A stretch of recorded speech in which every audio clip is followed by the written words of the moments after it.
और बिस्मिल्लाहिर्रहमानिर्रहीम बिस्मिल्लाहिर्रहमानिर्रहीम अस्सलाम वालेकुम फ्रेंड, उम्मीद है खैरियत होंगे।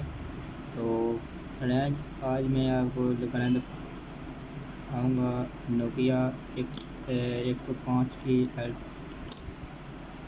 LCD। तो फ्रेंड, आप देखते रहिए और वीडियो को कहीं से भी स्किप नहीं करना आपने। ये अपने फ्रेंड कई तरह से होल्ड करने हैं। ये फ्रेंड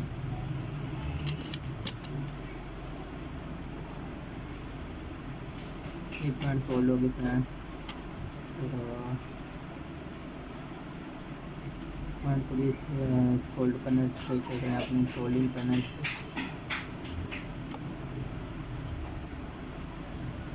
तो फ्रेंड, आपसे गुजारिश है कि मेरे चैनल को ज़रूर सब्सक्राइब करें ताकि आने वाली वीडियो आपको तो फ्रेंड इंशाल्लाह मेरे YouTube चैनल से आपको फ़ायदा होगा।